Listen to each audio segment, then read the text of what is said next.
Story 1, The Light That Shouldn't Turn. They said the place was quiet. Too quiet, maybe. That was the idea. Isolation, clean air, time to think. I didn't care. I just wanted out of the city. Out of the noise, the expectations, the looks people gave me when they thought I wasn't paying attention. Grief's Point was at the edge of nowhere.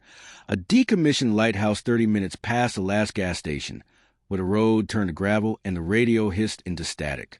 The man who handed me the key didn't ask questions. He just smiled like he pitied me and said, "No power in the tower.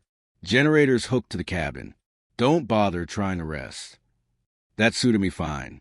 The cabin sat low among wind-scrubbed pines, rough with siding. A porch that leaned left, a rusted chimney coughing smoke from the kerosene stove inside. I dropped my bag and took a long breath. The air cut deep, sharp with salt and snow. I didn't know it yet, but it was the first clean breath I'd taken in months. Inside, the cabin was sparse. One room, a small bed, a table, and shelves stacked with canned food and water jugs. The windows were single pane, and the wind came through in sighs. No TV, no radio, just an old logbook left on the counter. Yellowed pages. Notes from the last caretaker 2 winters back. December 3rd. Coyotes circling near the cliff again. Strange calls. Not sure it's them. January 14th. Beacon turned on. Tower still locked. Wires gutted. Can't explain it. I close it without reading more. Some people go stir-crazy in the woods. I wasn't here to judge. That first night passed uneventfully. I cooked canned stew, drank too much black coffee, and read by lantern until my eyes ached. I told myself I'd write again in the morning, maybe even start the piece I'd been dodging for 6 months. Something about the Lighthouse's history. Ghost ships, lost keepers, that kind of thing. But the second night, just after I slid into the cot and killed the lamp, I saw it. A thin band of light swept across the wall. It moved slow and deliberate, like a searchlight. I froze, held my breath, watched it track from one end of the room to the other, pause, then disappear. I waited, heart ticking loud in my chest. Nothing, just the wind outside, scraping the trees. I cracked the door and stepped barefoot onto the porch. The cold hit me like a slap. I looked up at the tower. Dark. I stood there for a long time, bare feet numbing on the boards. No sound but the waves breaking far below. No light above. Eventually, I convinced myself it was a car. Or maybe the moon. I hadn't even looked to see if the moon was full. I was too tired.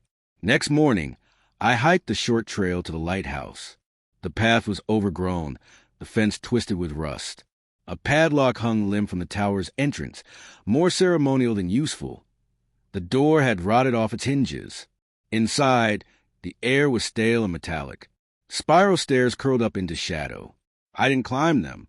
Instead, I walked the base, ran my hand along the stone. The wiring was exactly like they said, ripped out, junction boxes open, cables hanging like veins. Nothing in there could power a flashlight, let alone a beacon. Still, that night, the light came back. It returned just before 3, swept across my window, slow as breath. No sound, no source, just light. This time, I got up.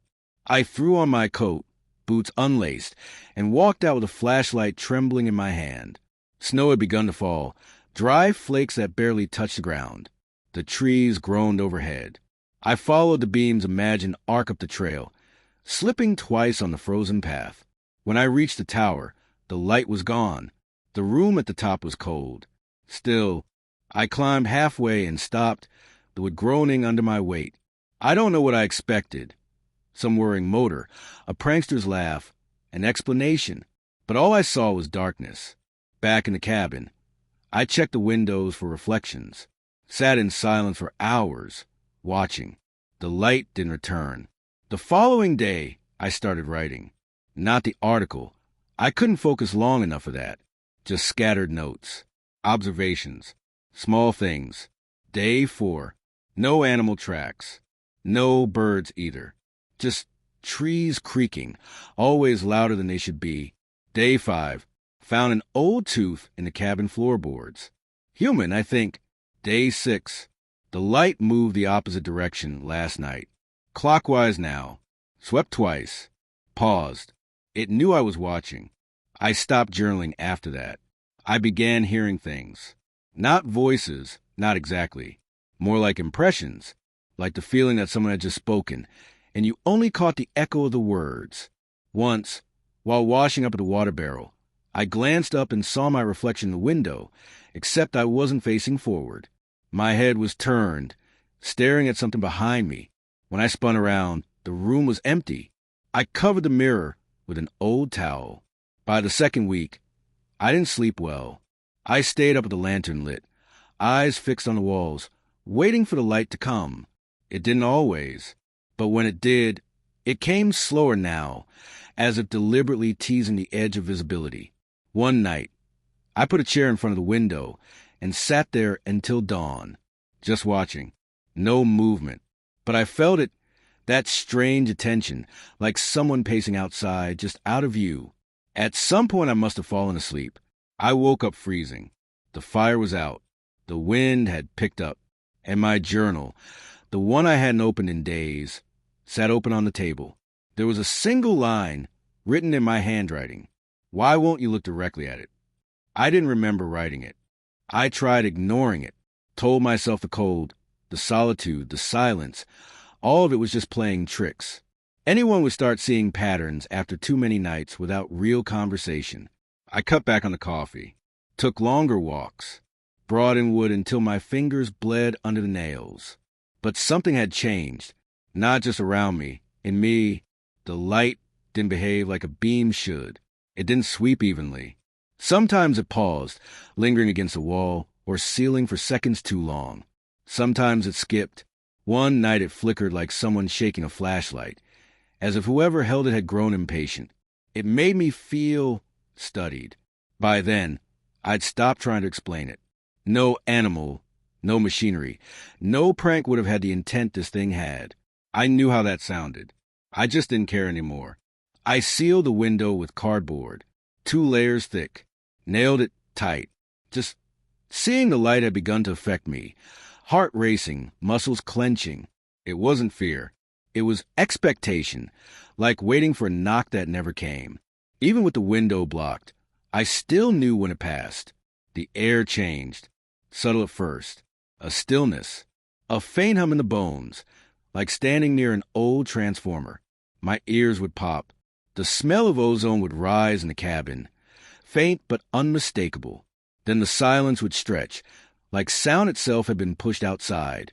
And just for those few moments, I would know the light was passing by. I didn't tell anyone. No one to tell. Really. The nearest town was 15 miles down a road that iced over by noon. The one store had closed the season. My phone hadn't caught a signal since December. Still, I tried writing. I sat at the table, pen in hand, trying to put it down clearly, document the experience. That's what journalists do, right? Observe, record. But the words never held. I'd write, reread, and the next morning they were different. Not completely. Just wrong.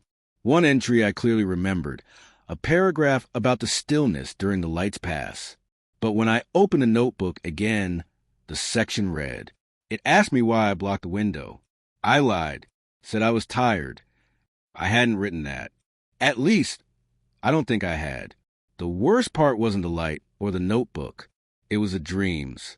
They weren't dreams. Not really. More like bleed-through. Half-waking memories playing over things I never lived. Walking downstairs that didn't exist. Sitting in the tower room with my back to the mirrors. Staring at a door that pulsed like it was breathing. And always, always that sensation, like someone was just behind me. Not touching. Just watching. Waiting. Once I woke, standing in the doorway of the lighthouse. No coat, no boots. Snow up to my ankles. The path behind me clean of prints. I had no memory of walking there. Just the cold, the taste of iron, and a whisper I couldn't place. Turn. I didn't turn. Instead, I sat in the tower's base until sunrise, wrapped in an old oilskin I found near the door. I remember looking up at the spiral stairs and thinking, it's up there, It's always been up there. Later that week, I finally checked the lantern room. I waited for the clearest day, the kind of brittle blue sky that almost made things feel normal. No wind, no snow, just the hollow crunch of my boots on the stone path. I brought the notebook with me, tucked in my coat. I don't know why. The stairs groaned under my weight. Dust rose with every step. The higher I climbed, the warmer the air became. That shouldn't have been possible. When I reached the top, I stopped. Not because of what I saw. There was nothing, not really, but because of what I didn't see.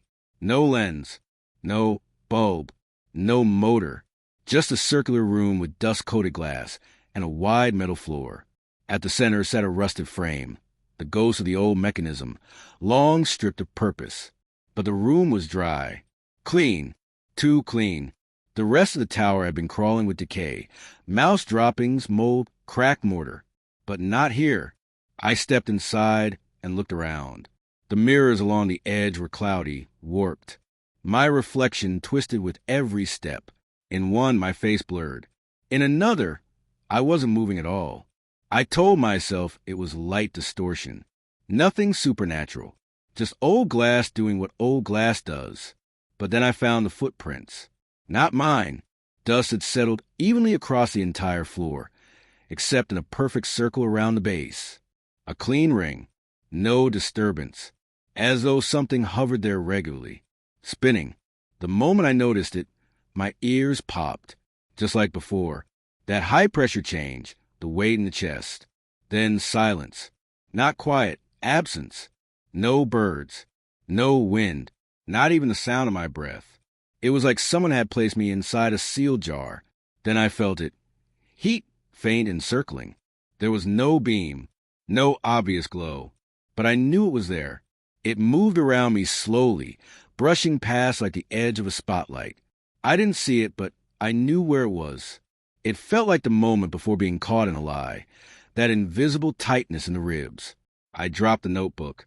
Didn't mean to. My fingers just let go. It fell open near the empty base. Pages fluttering until one caught still. I looked down. The words weren't mine. It still can't see your face. That's why it keeps circling. I left it there. Didn't run. Didn't cry. I just turned and walked down the stairs, one hand trailing the cold wall, the other clenched in a fist so tight my nails broke the skin. Back in the cabin. I sat by the stove and watched the door. The cardboard on the window hadn't moved. The hammer I used was still on the floor. Nothing had entered. And yet that night, as I lay on the cot fully dressed, I heard the soft whir of gears again. Not from the lighthouse. From inside the walls. It circled me all night. The snow softened everything. After that last night, the one with the sound behind the walls, I expected something change, some final shift that would make sense of it. But instead, everything grew quieter. The wind died down.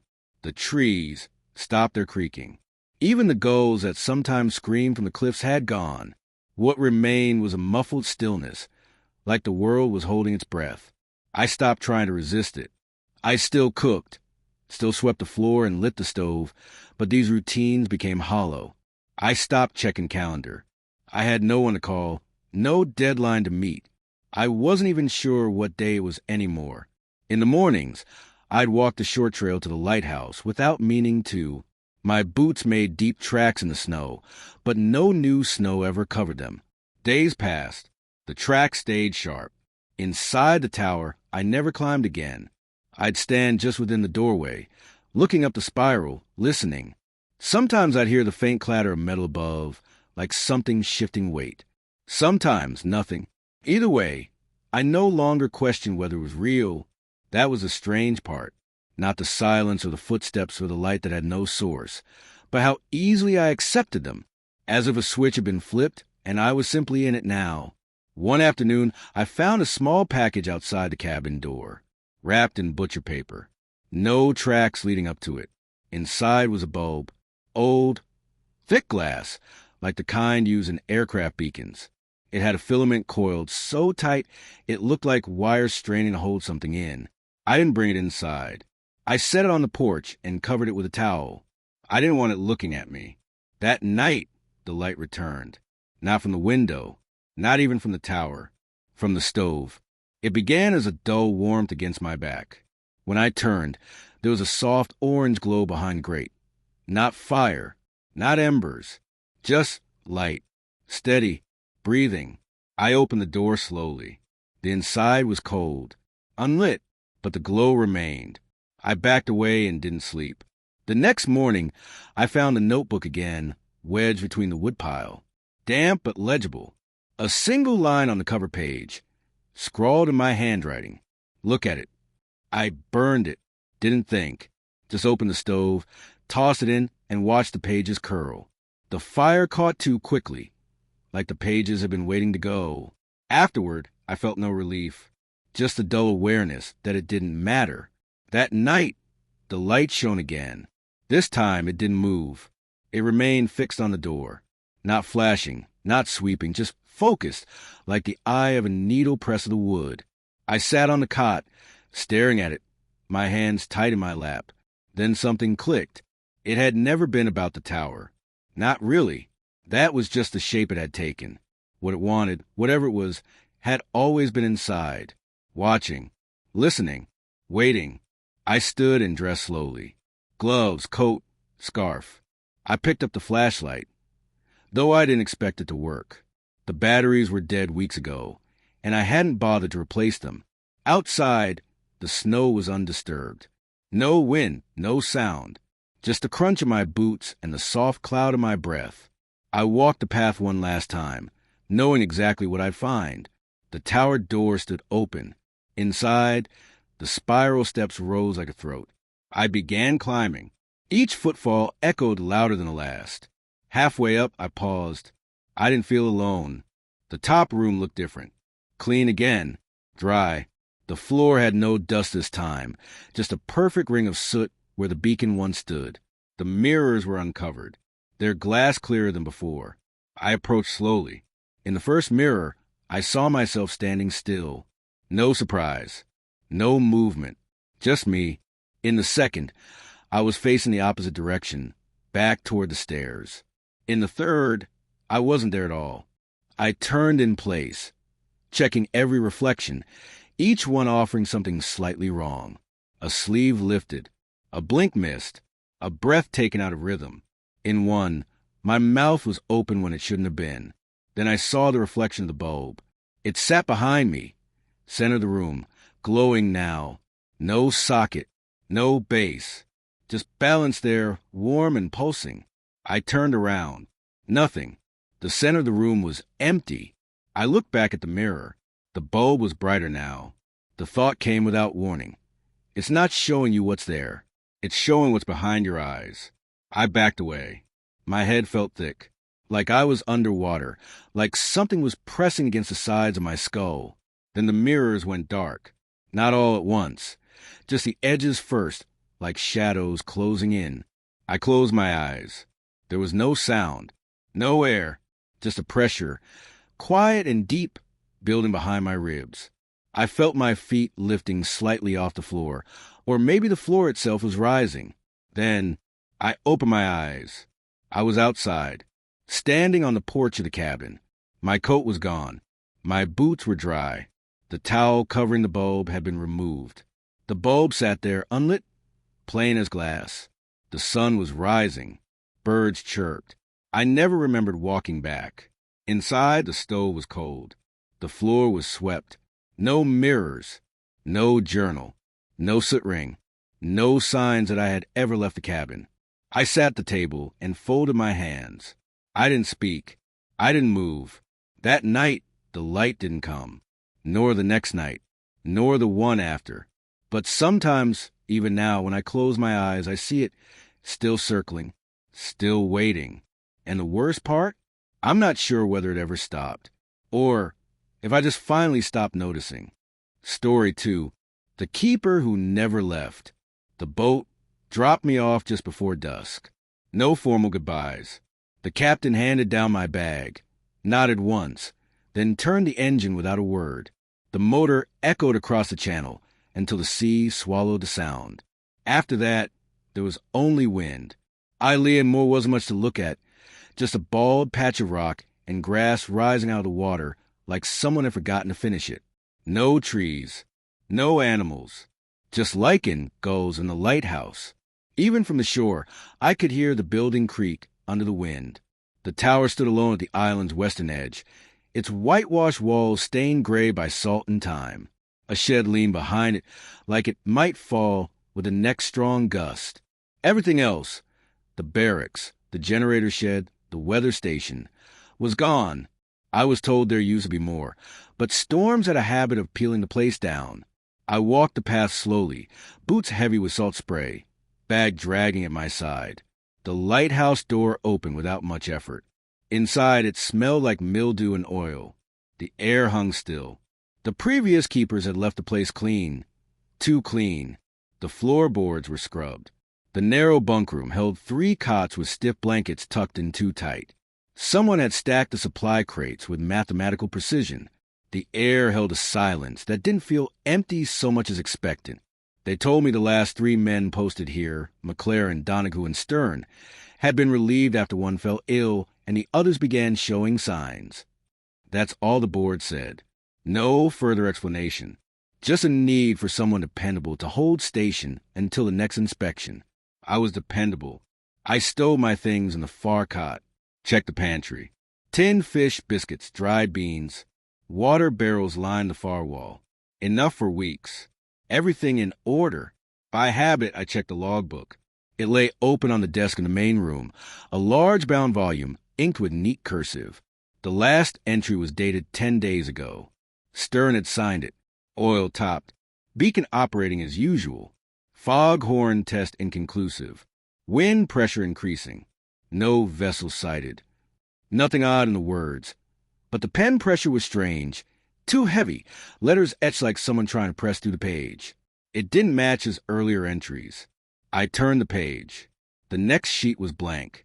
I pressed my hand against it. Cool. Clean. I made no note. Just closed the book and went about the night. The first evening passed quietly. The beacon turned with a soft metallic rhythm above me. I could hear it faintly even through the thick stone. It was a sound he got used to, they said, one that marked the passing of time in quarters, like a pulse. I counted 7 full turns before falling asleep. I woke cold, not shivering, just aware that the warmth had gone. I reached for the blanket and paused. There was a smell, not rot, not smoke, salt and something older, something damp and mineral, like wet rope or seawater trapped in stone. It clung to the back of the throat, heavy and stale. I sat up. The other 2 bunks were empty, still neatly made. I checked the door. Locked as I left it. I listened for movement. Nothing. It was probably nothing. By morning, the air had cleared. I boiled coffee on the old stove and took it out onto the narrow walkway that circled the tower's base. Gulls circled but never landed. That was the first thing I noticed. No bird ever touched the tower. I spent the day going over equipment. The generator started with a groan, but ran clean. The oil reserves were full. The beacon turned with practiced ease, casting its long, slow eye across the sea. I returned to the logbook that night. Scribbled a line. First full day clear. No issues. All systems functional. Then I noticed something strange. On the shelf above the desk sat a second logbook. Older, smaller. The leather cover cracked. Pages yellowed. I opened it carefully. It wasn't an official record. Inside were scattered notes. Fragment of thought. Notations of waves moving against the usual current. Mentions of tools gone missing, only to reappear days later in their original places. One page read, still 4 plates set out, always 4. Another, in a different hand, who winds the beacon when we sleep? The air felt heavier as I read. I closed the book, returned to the shelf, and didn't touch it again that night.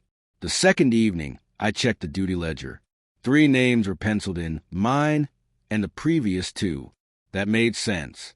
But someone had drawn a line beneath them and written, McGregor in faint charcoal. I rubbed it away with my sleeve.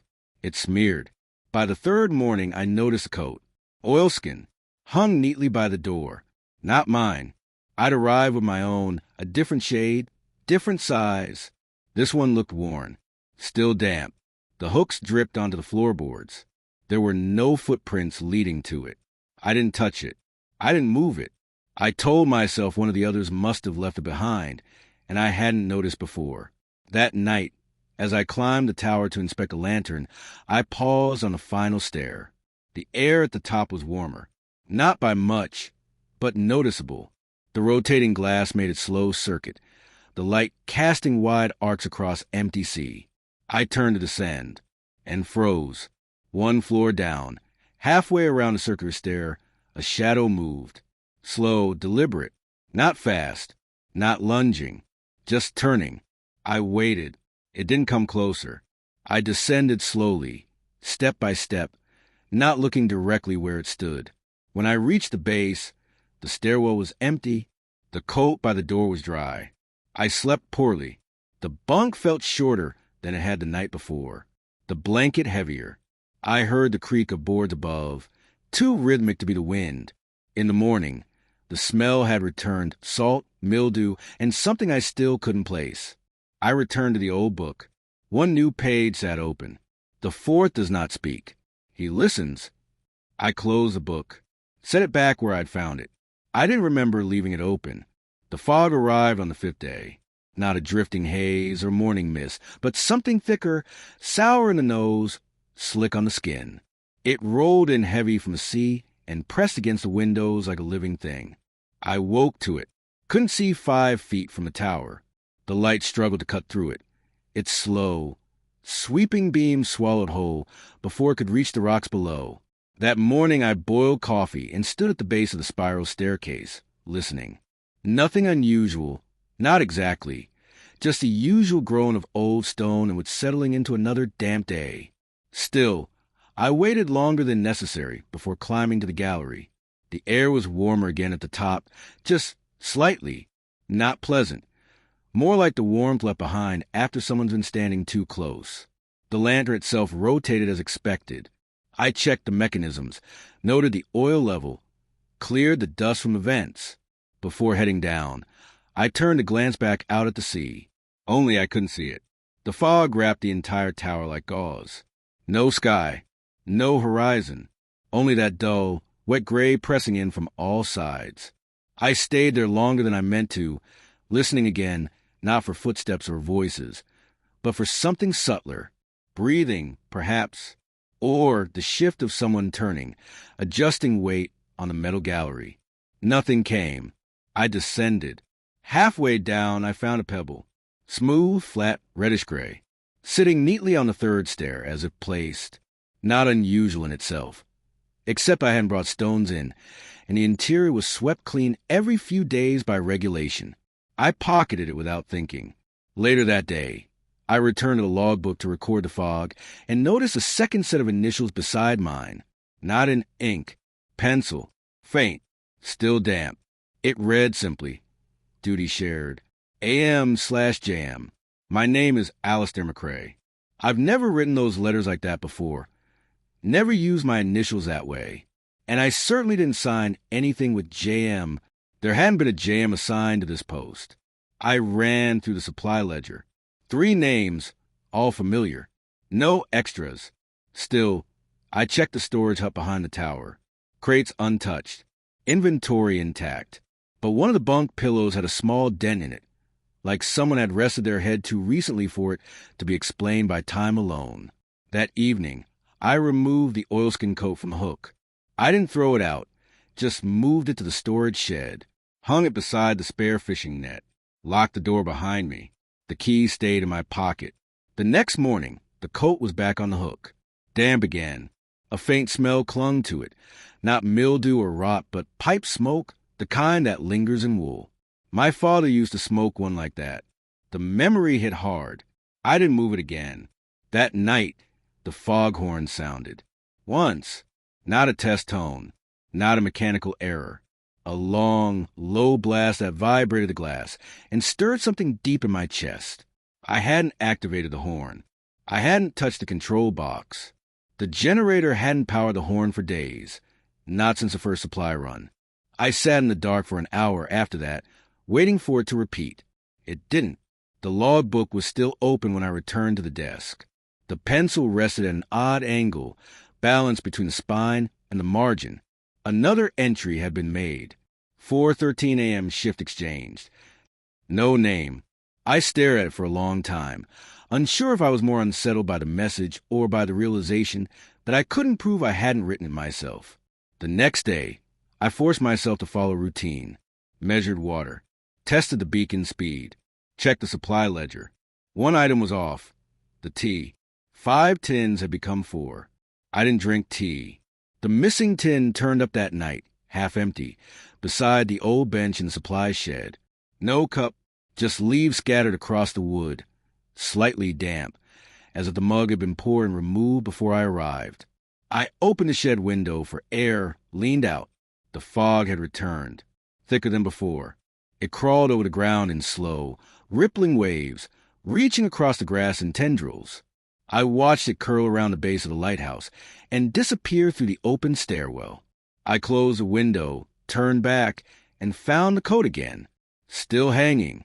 Only now, it dripped steadily onto the floor. Salt water, not rain. That night, I dreamed of the stairwell. Endless turns upward, the walls narrowing with each step. My hands trailed the stone, fingertips scraping old, flaking mortar. I climbed for what felt like hours before reaching a door that hadn't been there before. I pushed it open and stepped into a room that mirrored the gallery.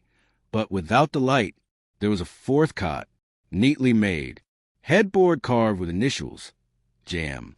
Beside it sat a set of boots, caked with salt. A logbook rested on the pillow, its pages fluttering despite the absence of wind. I didn't read it. I woke at dawn, heart slow, not racing. Just waited. The logbook was open again. A new line added. Spare cot moved to gallery. Best view. The bunk room had 3 beds. It always had 3 beds. I checked anyway. There were 2 now. One frame, closest to the door, was missing. I climbed the tower. At the top, in the corner of the gallery, rested the missing cot, fully made, pillow fluffed, a folded towel at its foot. The window beside was open, fog curling against the glass. I closed it gently. Didn't touch the cot. Didn't write anything that night. But when I woke, the page was already filled in. 4th watch taken. I stared at the letters, tried to remember if I'd held a pencil the night before. I hadn't. I think I would have remembered that. The days stopped making sense after that. I kept track the best I could, marking a line on the pantry shelf each morning, carving it gently into the wood with the back of a nail. 27 lines, last I checked. Or maybe 29. A few were overlapping. The fog came and went. Sometimes it cleared just enough to see the sea. Sometimes it pressed so tight against the windows that even the lantern's beam struggled to breathe through it. The generator ran fine when it ran. Other times, it would sputter and cut without warning. I stopped bothering with the horn. It sounded when it wanted to, long and low and without provocation, often when I was sleeping, or thought I was. I still slept in the bunk room. The remaining 2 cots were undisturbed. Mine, the farthest from the door, was always cold by morning. One morning, I woke to find the covers folded and placed on the end of the mattress. Not by me. I don't tuck corners like that. The cot in the gallery was still there, tightly made. I never saw it disturbed. I never saw anyone near it. But when I brought the oil lamp up one evening, the pillow was warm to the touch. And then the boat came. It was late afternoon. The fog had lifted just enough to see past the rocks, and I caught the faint hum of an engine approaching from the east. I stood at the edge of the outcrop, hand raised against the sun, watching the small boat cut through the water toward me. The same vessel that dropped me off, same red stripe, same sputtering motor. I walked down to the dock to greet them, heart oddly steady. I'd been alone for weeks. Longer, maybe. I expected relief, noise, a flood of words. But I didn't speak when the captain stepped ashore. He looked at me for a long moment, then frowned. "You're not packed." "I didn't know you were coming today," I said. My voice came out strange, dry. He glanced back at the second man, the one holding the crate of supplies. "We sent notice last week." I shook my head. Nothing arrived. The captain looked toward the lighthouse. Hasn't been a signal in over 10 days. Thought something happened. Just fog, I said. Everything's working. He studied me. You ready? I paused. Something tightened in my chest. I looked back at the tower, and I didn't want to leave. I couldn't explain it. I should have welcomed the end. But standing there, with the salt in my mouth and the sun too bright on my skin, I felt unready, like leaving would undo something. Like stepping off the island would tear a seam I didn't know was there. I've only just arrived, I said. The captain blinked. You've been here 6 weeks. I didn't answer. The number meant nothing. 6 weeks or 6 days or a lifetime. What difference did it make? I looked toward the upper windows. The gallery's panes caught the sunlight like empty eyes. He said something else. I don't remember what. And then they were gone. I watched the boat shrink into the horizon, the engine cough and disappear behind the fog again. I stood on the dock until the cold returned to my bones. Only then did I head back to the tower. Inside, the air felt wrong. Too still. I climbed the stairs with a hand on the rail, slower than usual. My legs ached. The gallery door was open. The cot was gone. In its place at the logbook, closed now, with a pen across the top. A thin sheet of paper had been folded beside it. I picked it up. It was a list, for names, each written in the same hand, none in mine. McLaren, Donahue, Stern, McCrae. I stared at the last one. The ink was fresh. Below the list, in faint pencil, someone had written, "You'll remember less each time." I sat beside the ledger and opened it slowly. The last few entries weren't mine, and yet they could have been. Same tone, same phrasing, but I didn't recall writing them. Supplies low, tea remains untouched. Fog returned. Noise above gallery. Not alone. Fourth keeper still not identified, but always present. I closed the book gently and rested my hand on the cover. It felt warm, like someone else had been using it moments before. That night, I didn't go to the bunk room. I climbed the tower again, stood beneath the beacon, and watched the black sea beyond the windows. At some point I sat, then lay down. The cot had returned.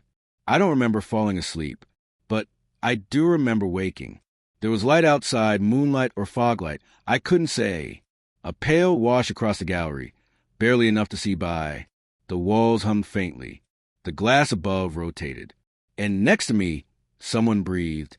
Not loudly, not sharply, just a steady rhythm, as if they'd been there all night, waiting for me to notice. I didn't turn.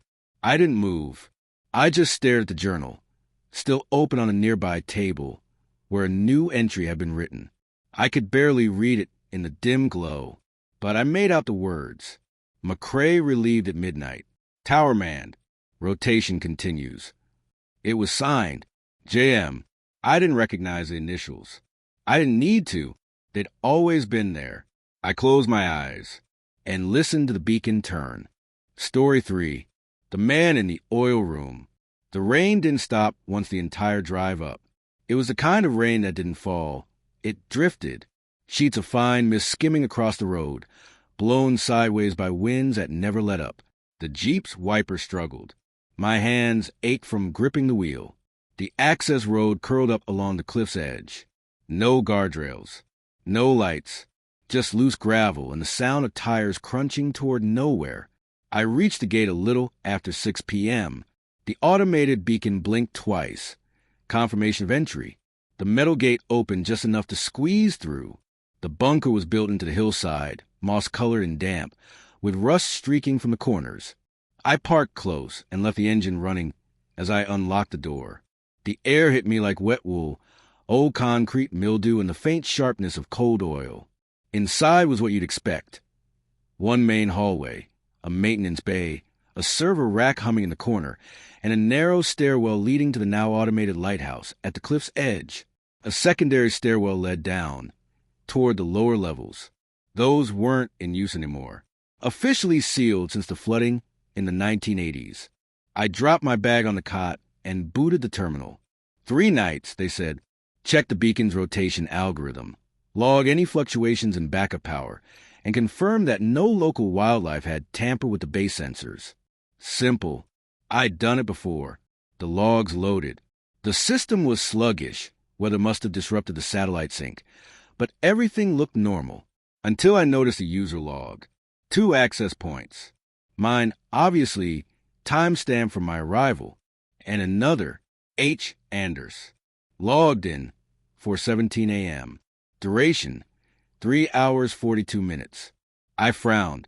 No tech named Anders was on the roster. The terminal only permitted 1 active user at a time. And even if someone had come the night before, the access gate would have logged it. It hadn't. I marked it down for review, made a note to flag it during the sync in the morning, then set about inspecting the comms array. A few packets had failed to send overnight, routine with storms this thick. The battery levels on the beacon were solid. The rotation motor fired without delay. All good. By 9 p.m., I checked every item on the list. I heated a pouch of stew, ate slowly, then sat back on the cot and let the static noise of rain fill the room. I didn't sleep right away. I rarely do. Not even here, where the only sound was weather and the occasional low groan of wind pressing against old concrete. Around 11, I heard something new. Footsteps. Not loud, but definite. Waterlogged. A slow tread. 1, 2, pause. Then again. I held my breath. The sound wasn't above me. Not outside. Below. The oil room. I stood and stepped into the hallway. Nothing stirred. The sound had stopped. The stairwell leading down was chained. The lock hadn't been disturbed. I listened at the top step for a long time, head tilted, breath tight. No sound. No movement. Still, I couldn't shake the image. Someone standing below in the dark, half submerged in cold water, looking up. I returned to the terminal. The access log now showed only 1 user. Mine. I slept lightly. Every time I drifted off, I heard water moving. By morning, the rain had lessened. Pale light filtered through the narrow window, casting thin bands across the floor. I brewed stale coffee from a tin on the shelf and sat at the terminal. The sync had completed. Logs were clean, except a new entry. System check completed. 3:08 a.m. Logged by H. Anders. Report. Water line unchanged. Lamp still lit. The note struck me oddly. Not for what it said, but how it was written. We don't call it a lamp. It's an LED beacon. A rotating housing with a mirrored lens. No oil. No flame. Lamp was language from another era. I checked the directory. There was no H. Anders in the last 20 years of rotation. A quick archive search showed 1 brief mention. Harold Anders, technician. Last log activity, 1974. Deceased. I stared at the screen. Dead. People don't log status reports. I printed the log and circled the time. Pinned it above the desk. I tried to rationalize it. A software bug. A timestamp error. Some fragment of archive data slipping into the active queue. I'd seen worse. Still, when I descended the hall that afternoon to inspect the backup batteries, I paused again by the door to the sealed stairwell. The chain looked older now, rusted through, still unbroken, but the padlock had a smudge on it. Damp, a single fingerprint, too smeared to identify. That night, I slept with the lights on. And again, I dreamed of water, but this time I was in it, ankle deep, the light above me flickering. Someone was standing just ahead, only the back of his head visible. No face, just the shape of a man in a soaked canvas coat, facing away, holding something low in his hands. I tried to call out. He turned, slowly, and held up an oil lamp. It burned without smoke, without fuel. I woke, breath ragged, and sat upright. The floor was wet.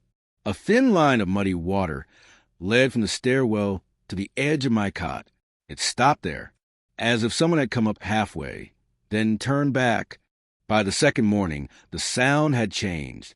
The rain hadn't returned yet, but the wind had grown more constant, less like weather and more like breath. Long exhalations pressing into windows, dragging low across the structure, then pulling back again like it had forgotten something. I logged the maintenance report early, just the basics. System voltages, battery draw, fog sensor status. No real issues. All green, except for the logbook. Anders had signed in again. Same time, 03:00 something. Always before dawn. No notification. No gate activity. Just another brief entry. Standing water at base unchanged. Light remained cooperative. Awaiting orders. Awaiting orders. The phrasing unsettled me more than the name itself. There was something submissive about it. Like whoever wrote it had been doing this job long enough to forget it ever ended. Or perhaps it never had. I sent a query to the central server asking about archive technician IDs and requesting a deeper log comparison. I didn't expect a fast response. Storm activity like this usually slowed comms for at least 12 hours. Still, it gave me something to do besides pace between the terminal and the stairwell. I spent the rest of the day checking wires, physically touching cables, ports, and switches. Anything grounded. It helped me feel like I still existed outside the screen. By dusk, the fog had returned. Thicker now, rolling in unevenly. Sometimes it pressed flat against the observation window, like it wanted to come in. Other times, it pulled back in long, swirling ribbons, only to return heavier. I tried to eat, but couldn't taste the food. The cot felt smaller. Not physically, just more occupied, like the corners of the room had shifted slightly inward. Around 10:30, I returned to the terminal to draft an exit report just to see what it looked like. I told myself it was prep work, that I liked being early, but the truth was I wanted to see if the system would stop me. It didn't. But the moment I typed my name, Daniel Yu, the screen dimmed, just for a second, barely noticeable. But it dimmed.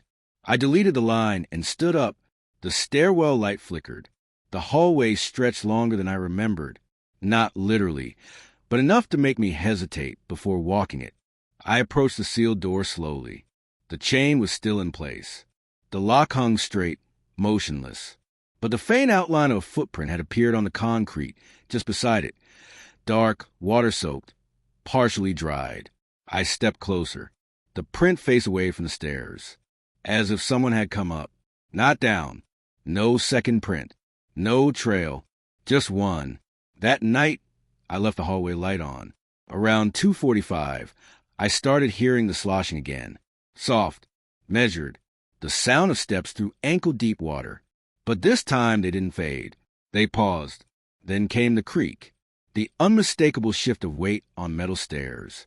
I sat up, didn't move, didn't breathe, just listened. The sound stopped below the halfway mark. Then came another creak, a second footfall. I stood quietly and stepped into the hallway. The stairwell at the far end was dark. The bulb above the landing had burned out. I walked toward it anyway. Each step felt deliberate, not out of bravery, but as if something else had already decided I would. The chain hadn't moved. The padlock was gone. The door was slightly open, no more than a finger's width, just enough for light to pass through, had there been any. I didn't open it further. I returned to the control room, sat in the chair, and waited for morning.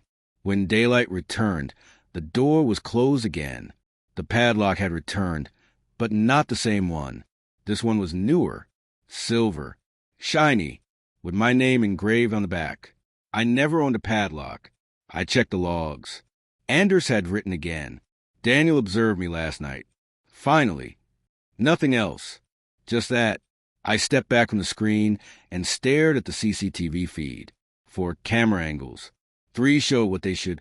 Hallway, entry, beacon. The 4th, camera 6, was grayed out, inactive, no image, just static. I clicked to expand it. The screen flickered. Then, briefly, the feed showed a dim room, concrete walls, standing water, shadows stretching far too long. In the corner stood a figure, back turned, head tilted, holding something in both hands. The lamp, still lit, even without fuel, even without flame. I minimized the screen and walked away. That evening, I found my boots beside the stairs, soaked and covered in oil. The boots weren't where I'd left them. That was the first thing I noticed. They sat at the top of the stairwell, neatly aligned, soles slick with a dark sheen I didn't recognize at first. I thought it was water, but it smelled different. Heavy, burned, slightly metallic. Oil! I stood over them for a long time, unmoving, the corridor behind me dim and too still. The boots were mine. Same creases in the leather. Same scuff on the toe, where I'd caught a rock back in Portland. But I hadn't worn them the night before. They hadn't been wet. I lifted one carefully and felt a faint warmth in the lining. Not enough to suggest heat, just presence, as if someone had stepped out of them seconds before I arrived. I set it down gently and backed away. I didn't unlock the oil room that day. I didn't need to. Something had already been inside. The morning log was short. Access confirmed. Awaiting orders. Signed, H. Anders. There was no timestamp. The system always time-stamped. Every entry. Every action. This one was blank. I tried contacting Central Dispatch. Typed out the message twice. Hovered over send. Deleted it both times. What was I going to write?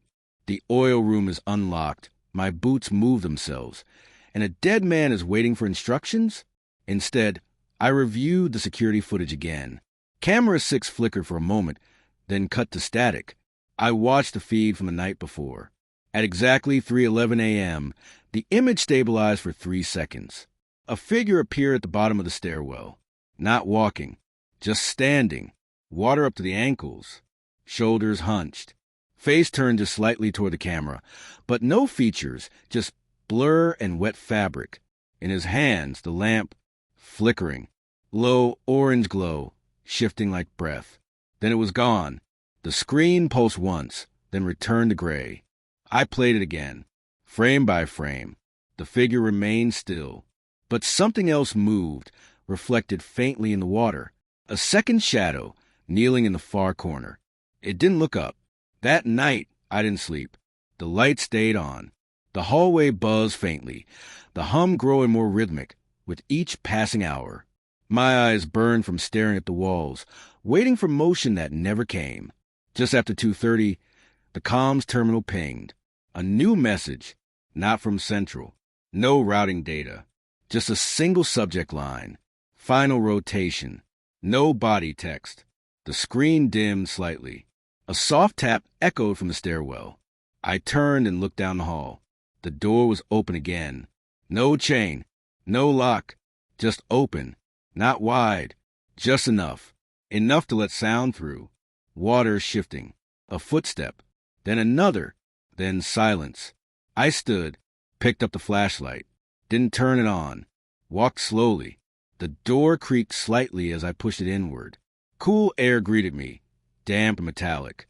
The stairs descended sharply, slick with condensation. A faint smell of rust and earth rose with each step. Halfway down, the air changed again, heavier. Coated in something older than mold, thicker than rot. I reached the bottom. The oil room was larger than I expected. Ceiling low, concrete walls sweating under decades of moisture. Water pooled ankle deep, perfectly still except for a faint ripple moving across the surface. I stood still, listened, then I saw the figure.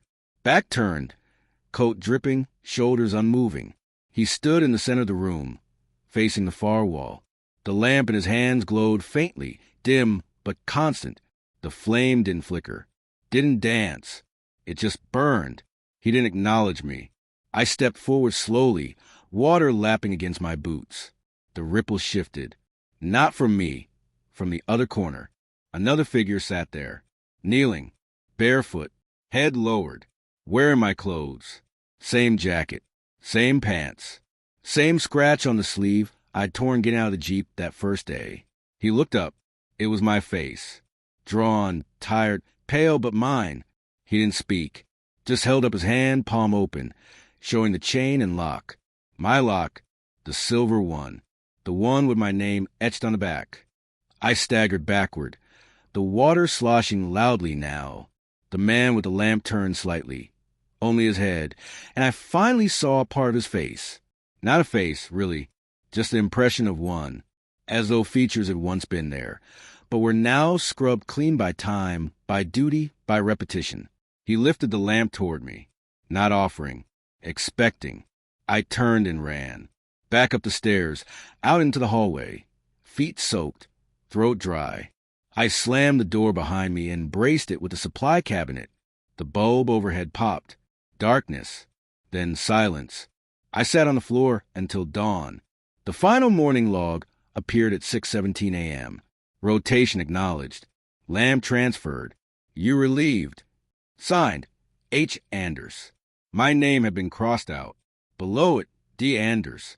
I left the terminal running, packed my bag, walked out to the edge of the bluff. The sea was still. I watched the lighthouse beam turn once, then again, slower than before, more deliberate, and for a moment I imagined the flame inside the beacon, not electric, but oil-fed, ancient, eternal, still burning, still waiting. That night, I dreamed of water. This time, I didn't wake up.